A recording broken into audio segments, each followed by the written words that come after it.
नमस्कार मंडळी, चित्रपट व्याख्याते या चॅनलवर तुमचं स्वागत आहे. आज आपण फ्रॉम या सिरीजचा सीझन 1 मधील एपिसोड 9 आणि एपिसोड 10चं एक्सप्लेनेशन बघणार आहोत. चला तर मग जास्त वेळ न दवडता व्हिडिओला सुरुवात करूया.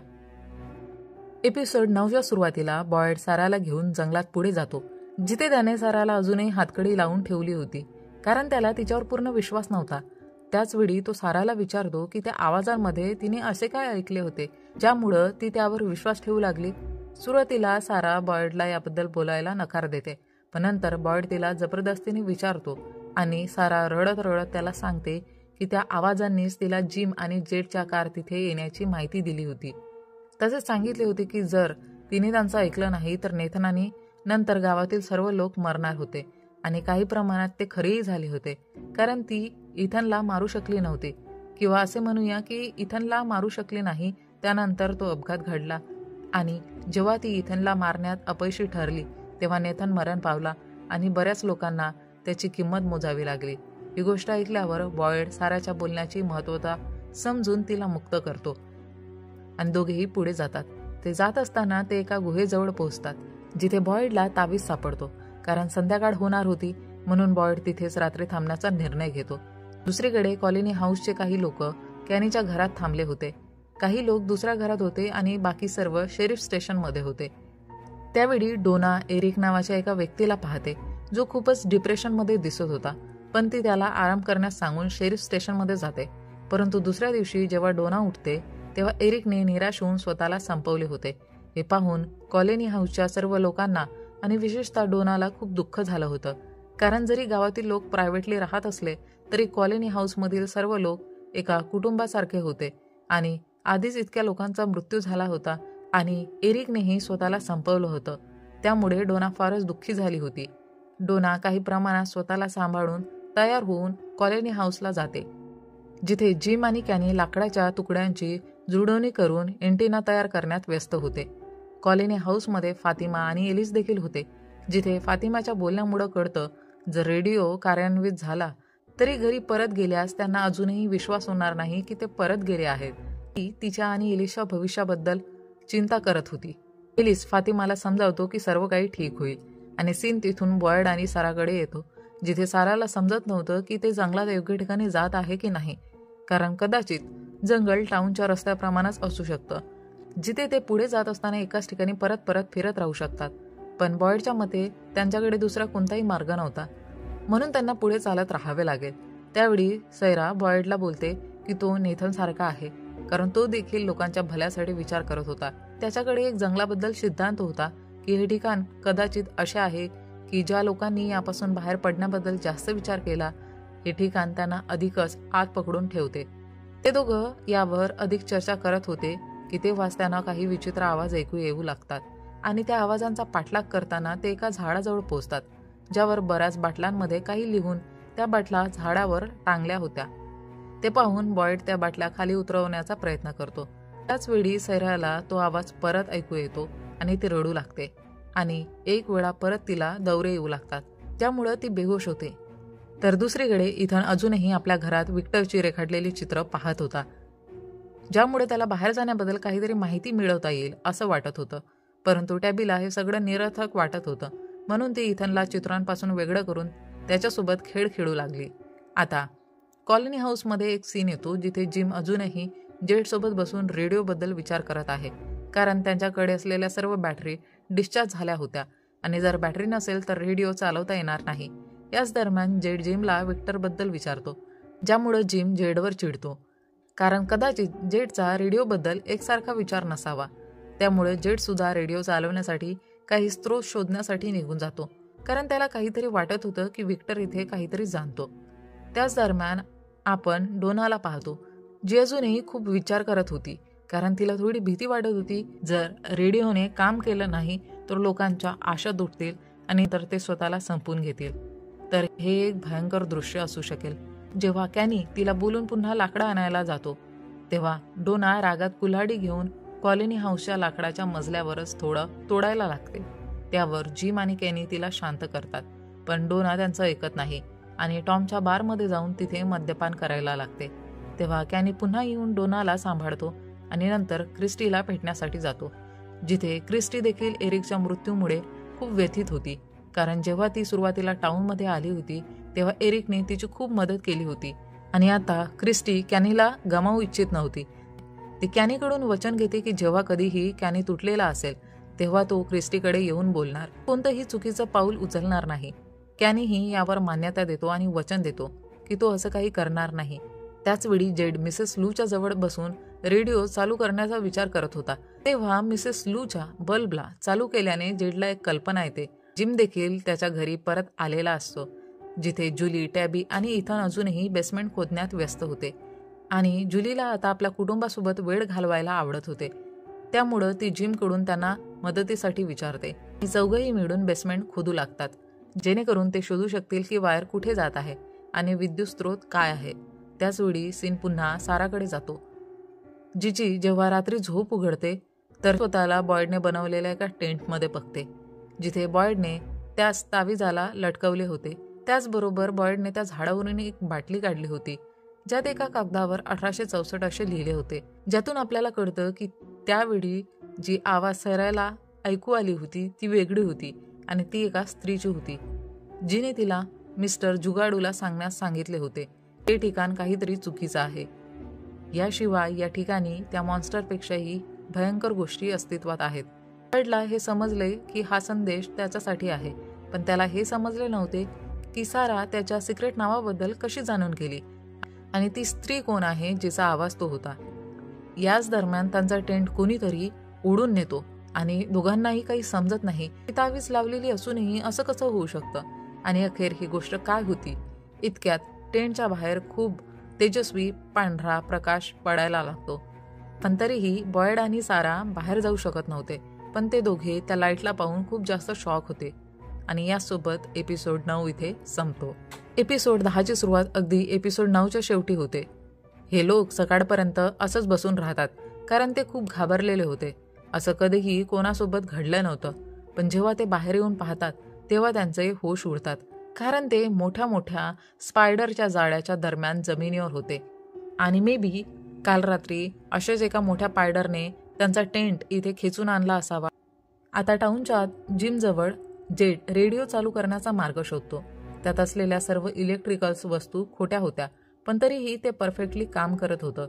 त्याच्या सर्किटमधून जर ते आपली बॅटरी वायर्स जोडू शकले तर बॅटरी चार्ज होऊ शकत होत्या आणि यासाठी त्यांना खूप सारे बल्ब लागणार होते, कारण ही गोष्ट खरोखर काम करणारी होती. जिम आनंदी होऊन त्याबद्दल बाकी सर्व टाउनच्या लोकांना सांगतो आणि त्यांना जितके वायर्स मिळू शकतील तितके आणायला सांगतो, कारण जर सगळं योग्य प्रकारे काम केलं तर ते लोक आजच रेडिओ चालू शकत होते. कॅनी तिथून क्रिस्टीकडे जातो, जी एका ॲम्ब्युलन्समध्ये बसून वायर काढत होती. कॅनी तिच्याकडे एक लिस्ट दाखवतो, ज्यामध्ये त्याने विविध ठिकाणची नावं लिहिली होती आणि तो तिला सांगतो की तो बाहेर जाऊन क्रिस्टी सोबत त्या ठिकाणी जाईल.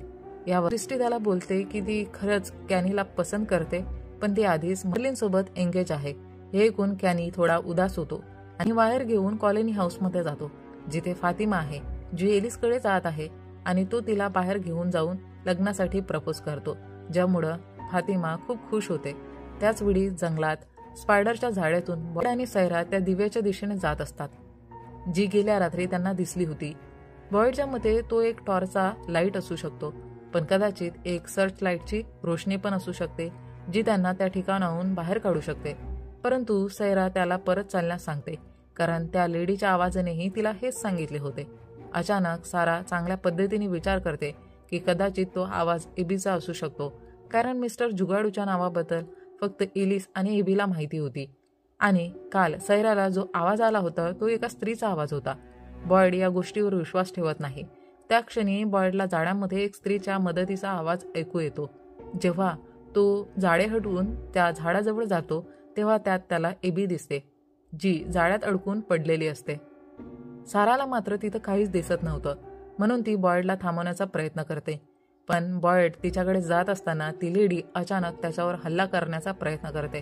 पण अचानक सगळं नॉर्मल होतं, म्हणजे ते ठिकाण तुमच्या मेंदूसोबत खेळत होतं आणि असं वाटत होतं की हार्बिंग्स लोकांचे मेंदू नियंत्रित करत होते आणि त्यांना वेगवेगळ्या ठिकाणी टेलिपोर्ट केले जात होते. पण आतापर्यंत बॉयडच्या शरीरावर अनेक स्पायडर चढल्या होत्या, ज्यामुळं त्याला चावलं जात होतं. पण साराच्या मदतीने बॉयड सगळ्या माशांना त्याच्या शरीरावरून काढून टाकतो. दुसऱ्या बाजूला कॉलनी हाऊसमध्ये इथन जेव्हा जिमशी बोलतो तेव्हा त्याच्या बोलण्यातून समजतं की विक्टर सध्या काही महत्त्वाचं शोधण्यासाठी गेला होता आणि त्याआधी रेडिओचं काम संपवण्याची वेळ आली होती. आता जेड मिसेस लूला भेटायला जातो, कारण त्याला माहिती होतं की मिस्टर लूच्या मृत्यूनंतर मिसेस लू फार एकट्या होऊन गेल्या होत्या. जर ते बाहेर गेले तरी त्यांना सगळ्यात जास्त एकटं वाटणार होतं. आता मिसेस लू अजूनही घरात आपल्या पतीला आठवत होत्या. त्यावेळी जेड तिच्याकडे जाऊन त्याच्या जीवनाबद्दल सांगतो की त्याच्या आई वडिलांनी लहानपणीच त्याला त्याच्या आजीकडे फ्रान्समध्ये सोडून दिलं होतं, जिथे काही दिवसातच त्याच्या आजीचीही मृत्यू झाली होती. त्यानंतर जेडने एकट्याने हे सगळं केलं. त्याला त्याच्या आजीची खूप आठवण येत होती. एक दिवस एका बाईने त्याला सांगितलं की तो ज्याही ठिकाणी जाईल ती नेहमी त्याच्यासोबत असेल, आणि हे जेड मिसेस लूला समजावतो. तो तिच्यात आपल्या आजीला पाहत होता. तो असंही सांगतो की जेड त्याच्या जीवनाच्या प्रत्येक पावलावर त्यांची मदत करेल आणि मिस्टर लू नेहमी त्यांच्यासोबतच असतील. मिसेस लू हे ऐकून खूप इमोशनल होतात आणि ती जेडला हक करते. तिथेच आपल्याला बॉयड आणि सारा दिसतात, जे एका क्लिप प्रकारच्या ठिकाणी चढण्याचा प्रयत्न करत होते, म्हणजे एक छोटीशी टेकडी. अचानक बॉयडला माशांच्या टोचण्यामुळं विचित्र वाटायला लागते. त्याला थकवा जाणू लागतो आणि तो थोडा निराश होतो. अशा वेळी सारा त्याला प्रोत्साहित करत असते आणि ती त्याला चढाई चालू ठेवण्यासाठी बोलते. पुन्हा एक प्रकाश दिसू लागतो, पण आता हवामान खूप वाईट होऊ लागले होते आणि लवकरच पाऊस पडणार होता, वादळ येणार होते. हे खूप आश्चर्यकारक होते.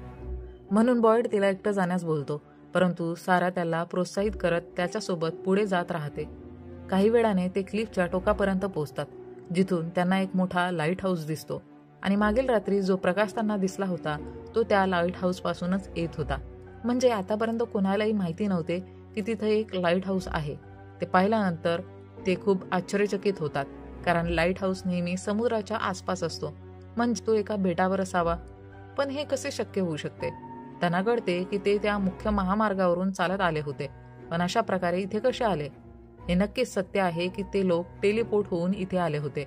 असो, कॉलनी हाऊसच्या आत आता एंटिना बसवला गेला होता आणि संपूर्ण सेटअप सुरू झाला होता, ज्यामुळं सर्वजण खूप आनंदी होते. त्यानंतर टीबी तिथून घराच्या बेसमेंटमध्ये जाऊन परत खोदकाम सुरू करते, जेणेकरून जर प्लॅन ए काम केला नाही तर त्यांच्याकडे प्लॅन बी असावा.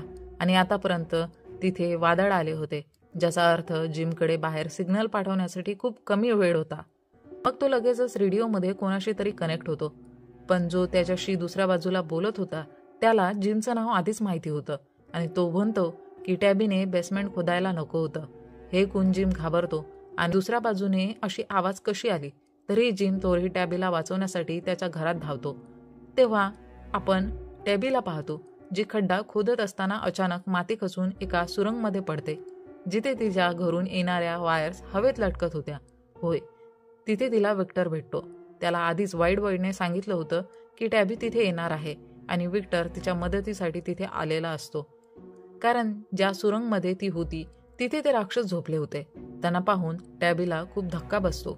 विक्टर तिला त्याच्यासोबत घेऊन जाण्याचा प्रयत्न करतो. आतापर्यंत जिमही वर पोहोचला असतो, पण त्याला तिथे टॅबी मिळत नाही. तेव्हा आपण पुन्हा बॉयड आणि साराला पाहतो, जिथे बॉयडला पुढे जाणं शक्य नव्हतं, पण तो साराला तिचा जीव वाचवण्यासाठी तिथे एकटंच जाण्याचं बोलतो. पण सारा त्याला सोडून जायला तयार नव्हती. आणि तेव्हा अंधार होऊ लागतो आणि सारा चिंतेत पडते. तेव्हा तिच्यासमोर वाईट बॉय येतो. होय, तो तिला सांगतो की नेथनची थिअरी अगदी खरी होती आणि त्यांना आता त्यांच्या जीवाचे रक्षण करण्यासाठी झाडाच्या आत जाऊन लपायला हवं. आणि जर तुम्हाला अजूनही समजलं नसेल की नेथनची थिअरी काय होती, तर व्हाईट बॉय सांगतो, तुमच्या वागणुकीमुळे ते लोक रागवलेले आहेत. इथून बाहेर पडण्याचा प्रयत्न करत असताना व्हाईट बॉय त्यांना अप्रत्यक्षपणे सहाय्य करत होता, अन्यथा ते लोक मारले गेले असते.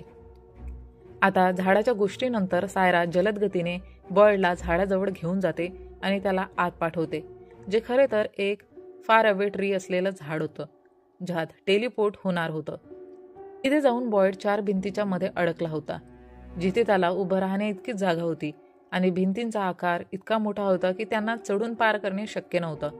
म्हणून बॉयड तिथे जोरजोरात ओरडू लागला. तेव्हाच एक गाणं डायनरच्या आत वाजायला लागतं आणि तिथे एक शॉकिंग गोष्ट घडली. टाउनमध्ये एक नवीन बस आली. हो, एका बसमध्ये भरपूर लोक होते आणि सर्वजण टाऊन पाहून चकित झाले असतात. म्हणजेच सीझन 2 साठी आधीच सेटअप तयार केला गेला होता. हे काही हायर बिंग्स होते, ते चांगलेच रागावले होते आणि त्यामुळे नवीन लोक इथे आणले गेले होते. स्पष्टपणे सांगायचं तर इथे पार्टीमध्ये बरेच लोक मरण पावले होते, म्हणून त्यांच्या जागी नवीन लोक इथे आणल्या गेली होती. सीझन 2 मध्ये काय होईल हे तर आणखी खूपच गडबड करणारं आणि भयंकर असणार होतं. आणि इथेच सीझन 1 संपतो. तर मंडळी, हे होतं फ्रॉम सीझन 1चं एक्सप्लेनेशन. मला आशा आहे तुम्हाला ही सिरीज आणि माझं एक्सप्लेनेशन आवडलं असेल. आणि जर माझं एक्सप्लेनेशन आवडलं असेल तर व्हिडिओला लाईक, शेअर, कमेंट करून चॅनलला सबस्क्राईब करायला विसरू नका. चला तर मंडळी, भेटूया लवकरच एका नवीन व्हिडिओमध्ये. तोपर्यंत टाटा, बाय बाय.